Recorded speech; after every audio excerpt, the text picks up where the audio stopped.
All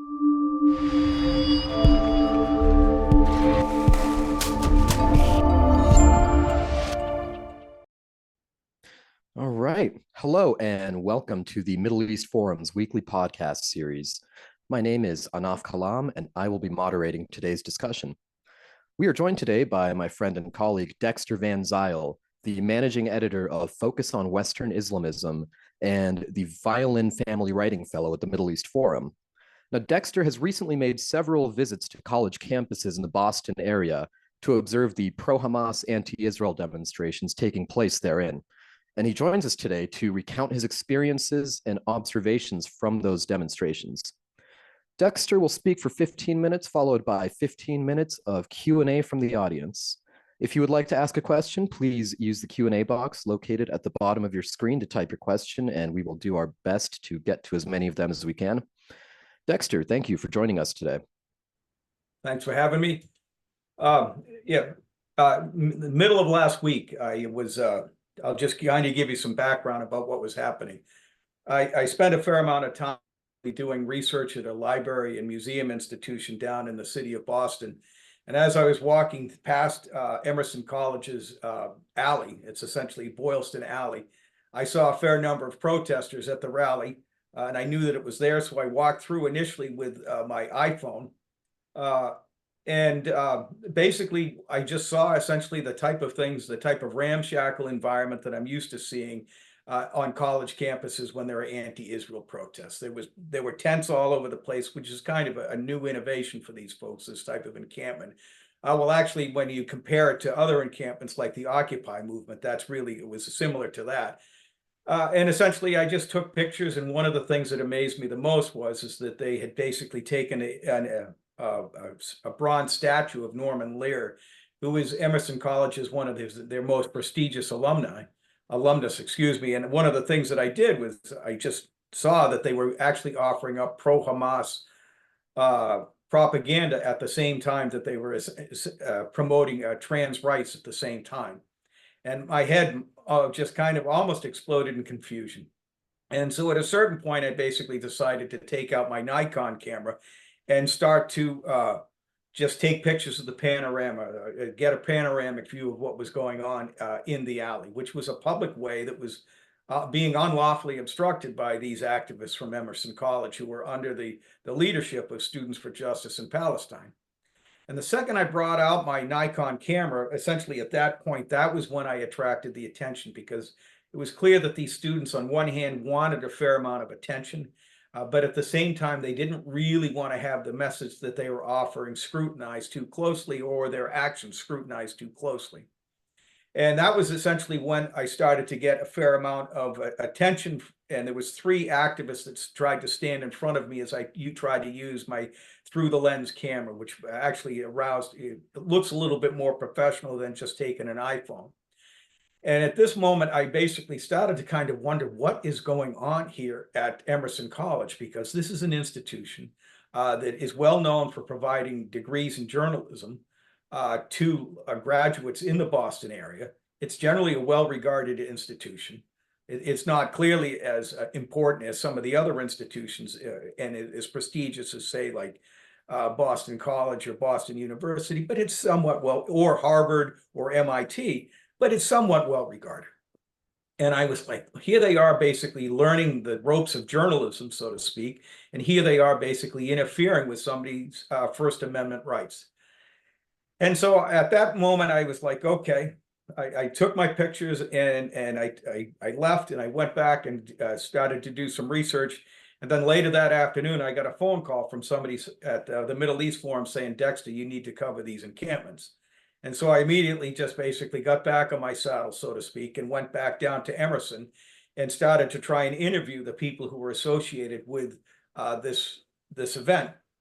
And that's pretty much where the article you'll see on our website begins. Interestingly enough, one of the things that I saw was basically a young man who was basically covered head to toe in fabric. And if I had any comedic sense at the time, I would have said, what is this? This looks like a niqab. But it didn't occur to me at the time, but essentially he was covered essentially from head to toe. couldn't see his hands because he kept them in his pocket, and he was doing everything he could to exude this sense of menace and hostility. And I had seen that type of menace and hostility at previous SJP's rallies, in particular one in 2021.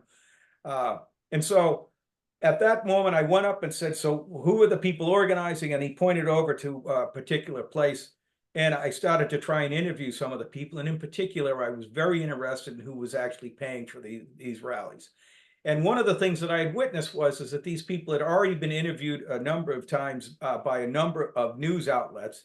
And it was clear that they were pretty effective. And if you see some of the footage of it, they had the local media, with the exception of maybe the Boston Herald, pretty much in their sway. Their narrative was getting out pretty strongly. That was one of the things that I saw.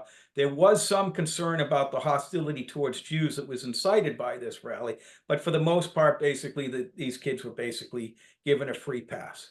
And in one instance, if you saw some of the footage, you will actually see that they broadcast, interestingly enough, the footage of the students with their faces obscured. Okay, on the local news stations, which I found just astonishing. So at this point, it was like, why? What's going on here? But at a certain point, I then just got on, and at a certain point, it was necessary for me to leave this rally. And so I started to make my way over to MIT and Harvard. And I went to those places basically twice over the 25th, the 24th and the 25th of April. You couldn't get into the Harvard event, and at the MIT event, you could walk up closely to it, but essentially the police had basically were guarding the perimeter, and they said you cannot use your professional camera. And it was clear that both Harvard and MIT had essentially decided that they were going to do what they could to starve these rallies of the attention that they could, which I think was actually a wise decision. And then later that night, what we saw was essentially the Boston police went into Boylston Alley, which is a public way in the city of Boston, and arrested 118 students. And while some commentators in the Boston area basically made fun of these students for thinking that somehow that this wasn't going to happen, and for them to think of themselves as victims, essentially a lot coverage basically covered it with a certain pathos, like, look at these poor students who are just being so principled. But most of the people I'm sure that all of the people who are on this call right now understand that these students know very little about the history of the Arab-Israeli conflict. And so in retrospect, I think what we're struggling with, or what we're dealing with, is that these students, for the most part, are essentially, they overplayed their hand. Whoever organized these protests, and it's very clear that SJP played a significant role in it, they overplayed their hand, because essentially what they were doing, the students at Emerson I saw, was a certain amount of Me Tooism. They wanted to say, look, we are just like those students at Columbia that caused all this trouble at the rally in New York City. And one of the things that I think is coming out of, that people are starting to pay attention to is that the Jewish condition on these campuses has been undermined terribly, where these protests have been allowed to take place. But I think one of the most gratifying elements of all of this is that we're starting to see that people recognize that that the average American, non-Jews, are starting to recognize the anti-American element of these protests as well. And I think this is really, very important. And so I think, and I kind of want to cut it short because I want to open it up for questions. I hope that there are a fair number of them, and I'm sure that you've got some enough. But ultimately, I think what we really what we need to do is to go after the organizers of these protests. And it's important to recognize that the Middle East Forum is at the lead of this. Yes, these folks have overplayed their hand. And yes, they are probably going to suffer what you would call a loss of credibility in the American media in the days and weeks ahead.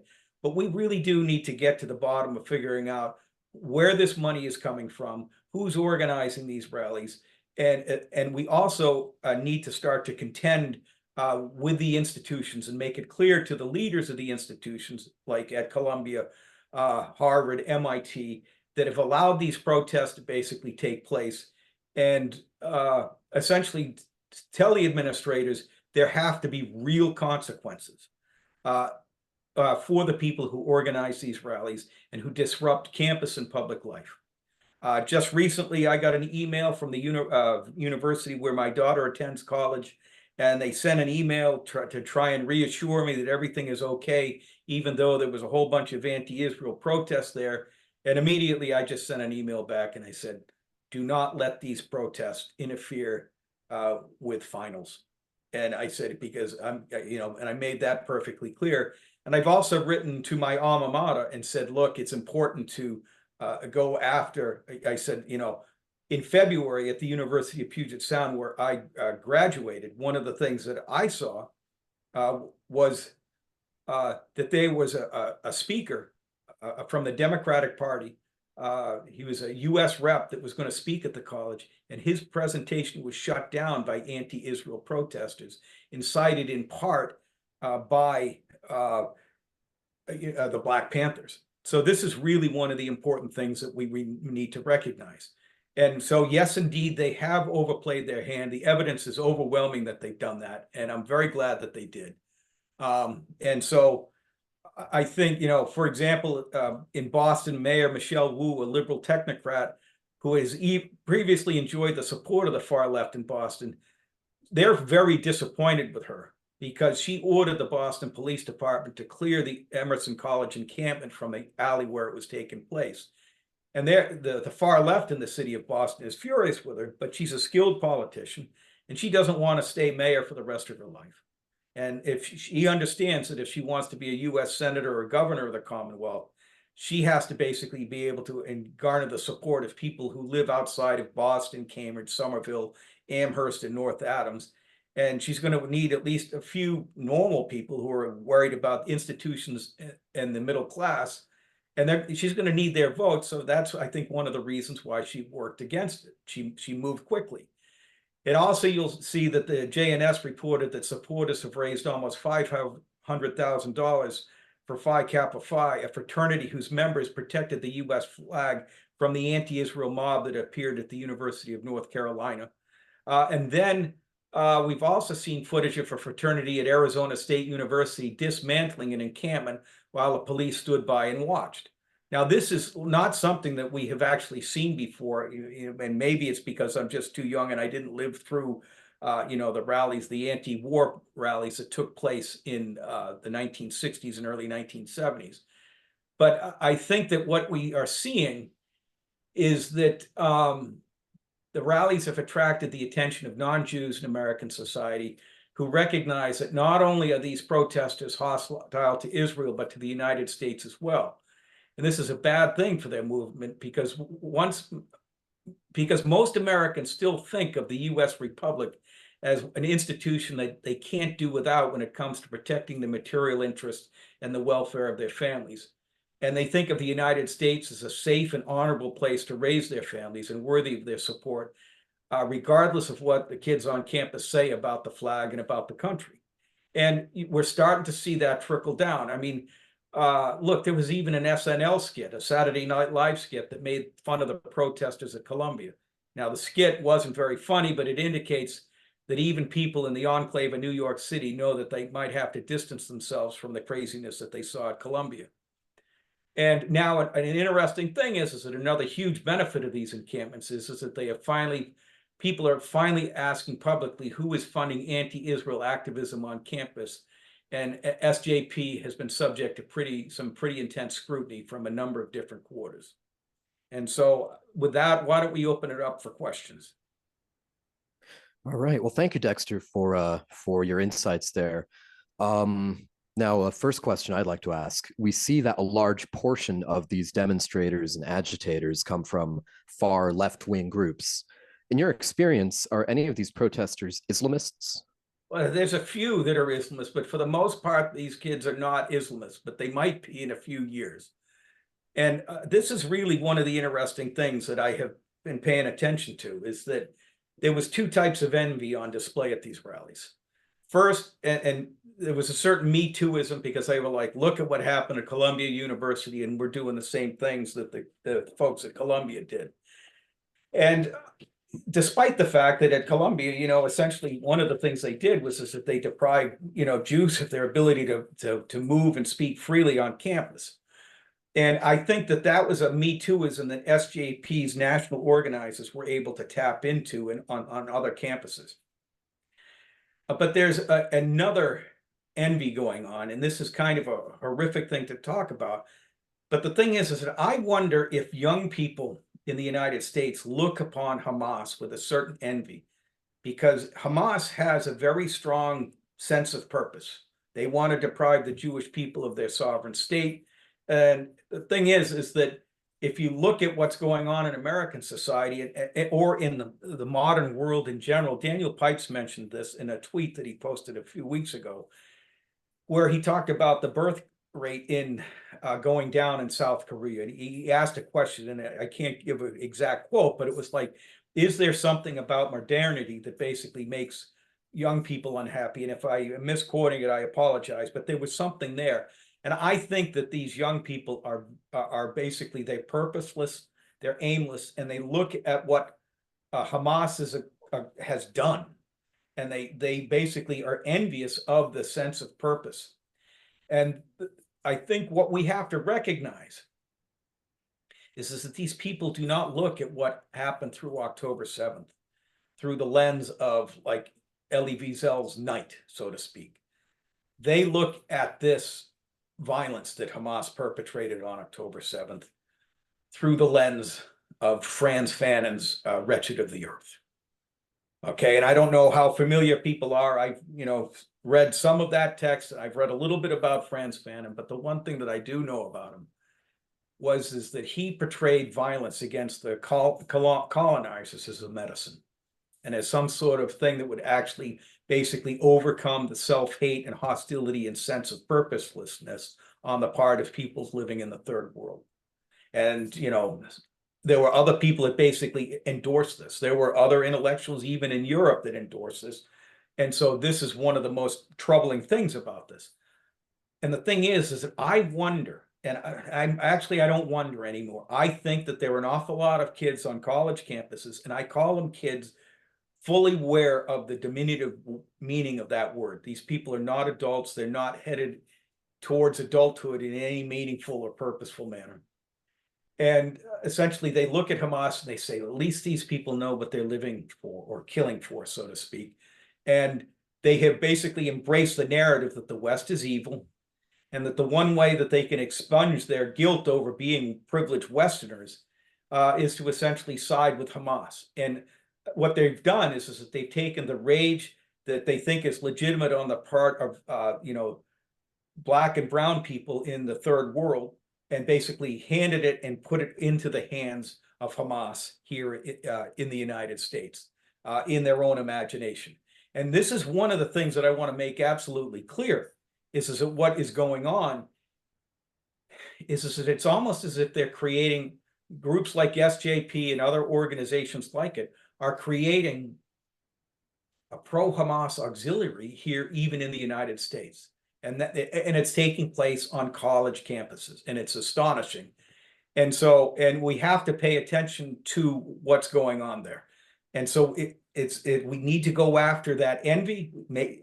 Long term, we need to basically make it clear to the colleges and universities that they can no longer inculcate people with this type of anti-Western ideology and enjoy the support of the taxpayers, the parents, or the alumni. And that's one of the crucial things. All right, so we have quite a few questions kind of in the same vein here. Now, different colleges are responding to these demonstrations in a number of different ways. Some colleges, like the 10-campus University of California system, have rejected the demands from the protesters to divest from Israel. And meanwhile, other campuses like Columbia University have seemingly capitulated to the mob. Earlier, they just announced, for instance, that they would be canceling their graduation ceremony due to these demonstrations. Now, what is the right course of action, and is there reason to be optimistic about the future of them? Well, I think, first of all, any administrator, college president, or board of trustees that caves into these activists should essentially be ousted. They really should be forced out of their positions of power. And I hate to be so blunt. And I think that over the long haul, I think that this is going to be a very interesting thing to watch, because parents is, the premise of the Saturday Night Live skit is quite simply that people want to be able to see their children graduate from college. Okay.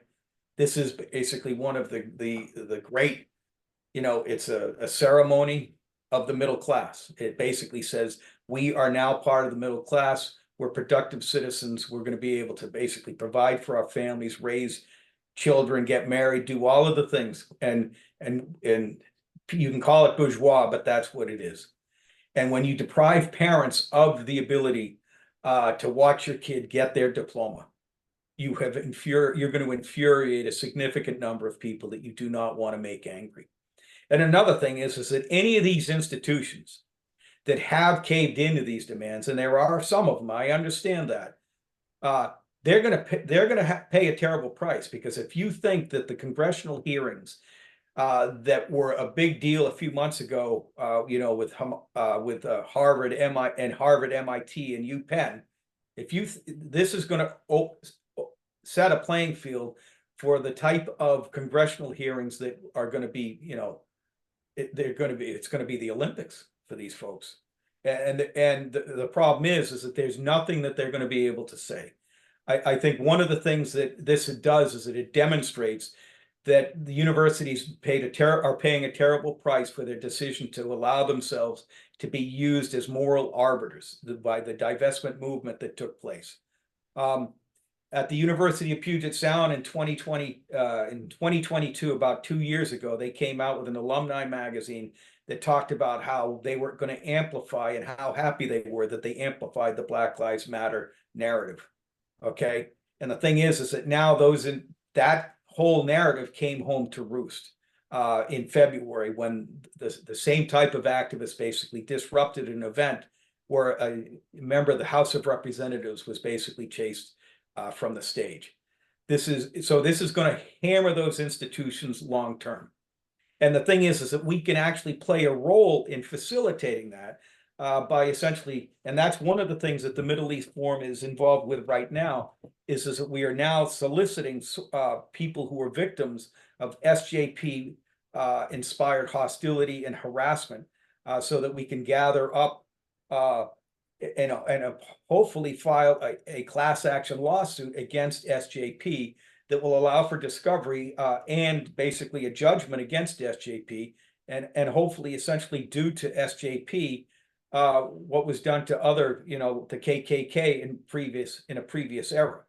And so, please, if you know of anybody who was the victim of this type of harassment, give us a shout. All right, now moving on just a little bit from the SJP angle here, we have a question from an anonymous attendee who asks, significant funding for universities is coming from China, Qatar, and Saudi Arabia. Why is this not transparent? Okay, well, there is actually a law that requires universities to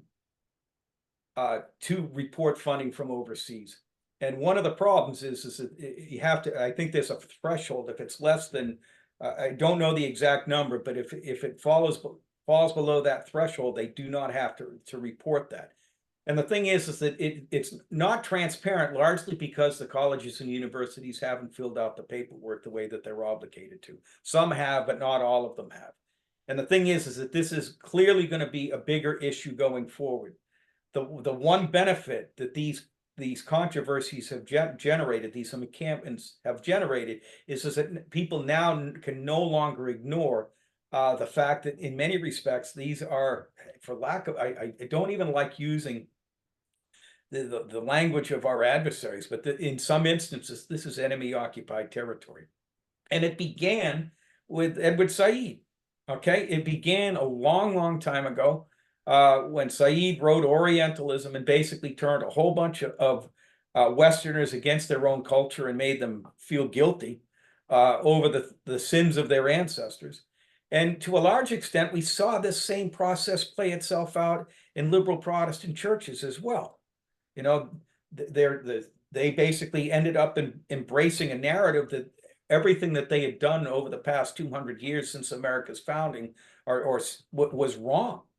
And so, but the funding that you mentioned is not as transparent as it should be, largely because they rely on it. This is one of the things that's interesting that I've thought about is that why are they so worried?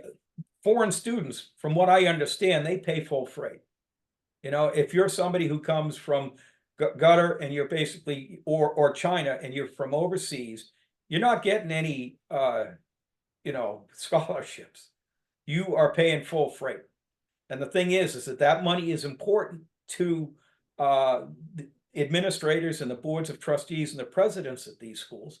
And if they are and also if these countries are also funding significant elements of your budget, you are going to basically ignore the fact that you're turning the American public against your institution by allowing these rallies and these encampments to basically disrupt the lives of their students. And once the parents and alumni and the students themselves say, look, we want to go to these schools to get an education. We're not here to be indoctrinated, and we do not want the quads, you know, our campus quads, to be used as essentially training grounds for you know, anti-American protesters, and we don't want a staging ground, an ideological staging ground being created on campus to legitimize the destruction and disruption of our society. That's not why we came here. We came here to get degrees so that we can provide for our families and start adulthood. I think that's the important thing. Okay, so we have a question from Randolph Koch, who asks, what is the chance for a robust investigation by the House of Representatives into the sources of funding for these demonstrations? Look, if I were a member of the House of Representatives in a red state, this would be, you know, this would be one of the most important things that I would want to do. And more importantly, if I were a member of the House of Representatives from a blue state, I'd start to worry about my Democratic base, because you know, people are starting to worry about essentially the ability of the United States to essentially like avoid a civil war, and to and at this point, I think they went too far. And I've said this before, but there's a certain, when you really start to undermine the visceral material interests of the American middle class, you basically, you're playing with fire. Once you do that, then you will find that there will be unanimous support for a larger investigation into this. I think that's an important thing to recognize. And Representative Fetterman from Pennsylvania seems to understand that. And I think he's going to actually, I think, you know, I'm not a huge follower of his, but I think that he's going to be part of the voice that's going to counter this problem. So I think that when it's in somebody's interest to engage in robust investigation, you will see it. And I think that these protesters have made it in everyone's interest to do it, their personal political interest. You know, there's no downside to really investigating where this money comes from. There's no downside to it, and there's only an upside, and that's the math. All right, so we're running a little short on time here. I think we have time for one more. We have several questions asking about faculty and professors that have been involved in these protests. Can you comment a little bit about what you saw in your experience with professors and faculty that were at these demonstrations? I didn't see any faculty at these demonstrations, but I think that I didn't see them at MIT. I didn't get close enough to be able to tell you that I saw them at Harvard. And at Emerson, it was just too ramshackle for them to be around, quite frankly. But I think that they do have a large amount of faculty support. There was one faculty member at Emerson College that basically complained and said, why are my students being harassed by the administrator at this university? And so there is I think, some support for that, but I don't think that support is going to coalesce into like a viable opposition to the storm that's coming. I think that there's a storm coming. Anybody who runs a college or university in the United States knows full well that what has happened on these colleges and universities and what happened in their quads over the past few weeks is going to create a firestorm of investigation and a firestorm of contempt on the part of the average American. And they, I think, are going to be just done tolerating it, because we've been paying the freight for years and we're done. All right. Well, thank you, Dexter. Unfortunately, we are all out of time and we have come to the end of our podcast. Thank you again for joining us and giving us your insights. All right. Thank you so much. All right. And for our viewers and listeners, please join us this Wednesday at 3 p.m. Eastern Time for our Israel Insider podcast this week with Alex Selsky. We thank you again for joining us, and I hope you all have a wonderful day.